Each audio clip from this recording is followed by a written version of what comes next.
خانہ کعبہ میں طواف کے دوران ناگن سامنے آ گئی۔ دیکھیے پھر کیا معجزہ پیش آیا۔ ہمارا چینل دیکھنے اور سننے والوں السلام علیکم۔ پیارے دوستو، اچھا دھاری ناگنوں کا 100 سال بعد عورت کا روپ دھارنا، یہ سب فلموں کہانیوں میں بھی آپ نے بہت دیکھا اور سنا ہوگا، مگر آج جو ہم آپ کو سنانے اور دکھانے جا رہے ہیں تو ایسا آپ نے پہلے کبھی نہیں سنا ہوگا اور نہ دیکھا ہوگا۔ سانپ کا انسانی روپ میں دکھنا، اس کے پیچھے حقیقت کیا ہے؟ کیا ایسا واقعی ہی ممکن ہو سکتا ہے؟ اگر ہو سکتا ہے تو کیوں اور کیسے ممکن ہے؟ یہ سب کچھ آپ کو آج کی اس ویڈیو میں آپ جان پائیں گے اور ہم دکھائیں گے۔ لیکن اس سے پہلے آپ سے گزارش ہے کہ اگر آپ نے ہمارا یوٹیوب چینل سبسکرائب نہیں کیا تو اسے برائے مہربانی سبسکرائب کر دیں اور ویڈیو کو بھی لائک کر دیں۔ یہ واقعہ ایک 65 سال کی عمر کے شخص جو کہ خانہ کعبہ کی صفائی میں مامور تھے اور ان کا تعلق پاکستان سے تھا۔ ان کا نام جمشید خان تھا۔ سعودی عرب میں جمشید خان نے کہا کہ میں یہاں 30 برس سے ملازمت پر مامور ہوں۔ ان کو کبھی مکہ مکرمہ کا کام، کبھی مسجد احرام اور صفا مروہ کی صفائی کی ذمہ داری دی جاتی تھی۔ میں حج، عمرہ اور زیارت پر آنے والے بھائیوں کی کیفیت دیکھ کر لطف اندوز ہو جاتا ہوں۔ یہاں پر آنے والے بڑی طرب کے ساتھ دعائیں کرتے ہیں۔ جو پہلی مرتبہ اپنی آنکھوں سے سامنے خانہ کعبہ کو دیکھتے ہیں، ان کی کیفیت دیکھنے کے لائق ہوتی ہے۔ خانہ کعبہ کو ان کے سامنے پا کر عقیدت سے کچھ اس انداز سے دعائیں مانگتے ہیں کہ دیکھنے والے لگتا ہے کہ رحمان و رحیم نے ان کی دعائیں ضرور قبول کر لی ہوں گی۔ پاکستان سے تعلق رکھنے والے شخص کا کہنا ہے کہ میں وہ لمحہ کبھی نہیں بھول پاتا کہ رات کا آخری پہر ہے۔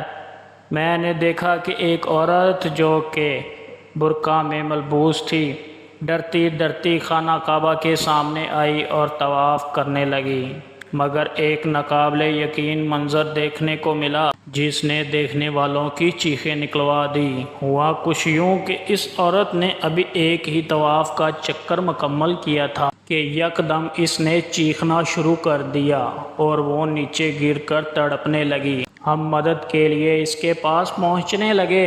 ہم نے دیکھا کہ وہ عورت یکدم ناگن کے روپ میں تبدیل ہوتی جا رہی ہے اور پوری طرح چیخ رہی ہے۔ اسے دیکھ کر ہماری بھی چینخیں نکل گئی کہ یا خدایا، یہ کیا معاملہ ہے؟ یہ عورت ایک ناگن تھی۔ ہم نے اچھا دھاری ناگن کی فرضی کہانیاں تو سن رکھی تھی لیکن کبھی ایسا نہیں دیکھا تھا۔ ہم فوراً اس جانب بھاگے کہ آخر قریب سے دیکھیں کہ معاملہ کیا ہے۔ جب ہم قریب پہنچے تو ایک کالے رنگ کی بہت بڑی ناگن زمین پر پڑی تڑپ رہی تھی۔ ہمارے دیکھتے ہی دیکھتے وہ مر چکی تھی۔ ہم صفائی کرنے والے اور کچھ سیکیورٹی اہلکاروں نے اس کے گرد گیڑا بنا لیا کہ باقی زائرین اس بات سے بے خبر رہ سکیں اور کہیں وہ خوف و ہراس میں نہ آ جائیں اور کہیں کچھ غلط نہ سوچیں۔ اس وقت کے امام کعبہ کو فوراً بلوایا گیا۔ وہ آئے، انہیں پورا واقعہ بیان کیا گیا تو انہوں نے حکم دیا کہ کسی طرح یہ بات دوسروں تک نہیں پہنچنی چاہیے اور اس ناگن کو فوراً باہر لے جا کر اس کو زمین میں دفنا دو۔ سو ایسا ہی کیا گیا، مگر جب اس ناگن کو زمین میں دفنانے لگے تو وہ ایک دم سے غائب ہو گئی۔ بعد ازاں امام کعبہ نے ہمیں بتایا کہ اصل میں ناگن کے روپ میں کافر جن تھا جو کہ غلط ارادے سے یہاں آیا تھا، اسی لیے اس کی پکڑ طواف سے پہلے ہی ہو گئی اور اس کو اپنی اصل حالت کے اندر مار دیا گیا۔ دوستو، اکثر سانپ کے روپ میں جنات ہمارے سامنے آتے ہیں اور وہ انسانی روپ میں بھی دکھ سکتے ہیں۔ یہ جن بھی انسانی روپ میں آیا تو صحیح، مگر اپنے اصل روپ میں مار دیا گیا، اس لیے یہ بات دوسروں سے پوشیدہ رکھی گئی۔ کچھ زائرین نے عورت کی آواز پر چلانے پر توجہ کی تھی لیکن انہوں نے باقی معاملات نہیں دیکھے۔ اس واقعے کا اثر کافی عرصہ ہمارے دماغ پر چھایا رہا کیونکہ یہ ایک ناقابل یقین اور غیر معمولی واقعہ تھا، لیکن یہ سب سے عجیب واقعہ تھا۔ دوستو، جنات کا سانپ کے روپ میں دکھنا حدیث کی روشنی میں بھی ثابت ہے۔ حضرت ابو سعید خضری رضی اللہ تعالیٰ عنہ فرماتے ہیں کہ حضور صلی اللہ علیہ وسلم نے فرمایا کہ مدینہ منورہ میں کچھ جنات مسلمان ہو گئے ہیں، مگر گھر میں کوئی بھی سانپ دیکھو تو اسے 3 بار متربع کرو، اگر پھر ظاہر ہو تو اسے مار ڈالو۔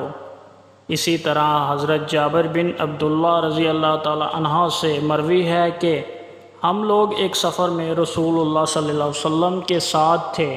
آپ صلی اللہ علیہ وسلم نے کھجور کے درخت کے نیچے تشریف فرما تھے کہ بہت ہی بڑا کالے رنگ کا سانپ آپ صلی اللہ علیہ وسلم کی طرف رخ کرنے لگا۔ لوگوں نے اسے مار ڈالنے کا ارادہ کیا، مگر آپ صلی اللہ علیہ وسلم نے فرمایا کہ اسے میرے پاس آنے دو۔ جب وہ سانپ آپ صلی اللہ علیہ وسلم کے پاس پہنچا تو آپ صلی اللہ علیہ وسلم نے سانپ کے منہ کے قریب اپنا منہ کر کے چپکے کچھ ارشاد فرمایا۔ اس کے بعد وہ سانپ غائب ہو گیا کہ جیسے زمین اس کو نگل گئی۔ جب ہم نے آپ صلی اللہ علیہ وسلم سے پوچھا کہ آپ نے یہ سانپ اپنے کانوں تک پہنچنے دیا تو ہم ڈر گئے کہ کہیں یہ آپ کو کاٹ نہ لے۔ آپ صلی اللہ علیہ وسلم نے فرمایا کہ یہ سانپ نہیں تھا بلکہ یہ ایک جن تھا، اس کو قرآن کی کچھ آیتیں بھول گئی تھیں، میں نے اسے یاد کروا دی ہیں اور وہ یاد کرتا ہوا یہاں سے چلا گیا ہے۔ دوستو، بعض اوقات جنات نے سانپوں کا روپ دار رکھا ہوتا ہے اور ساری عمر اسی شکل میں گزار دیتے ہیں۔ یہ بات اصل میں تفسیر کی کتابوں میں بڑی تفصیل سے ملتی ہے۔ دوستو، آپ اس حوالے سے کیا کہیں گے؟ اپنی رائے کا اظہار کمنٹ باکس میں کریں، ہم آپ کو جواب لازمی دیں گے۔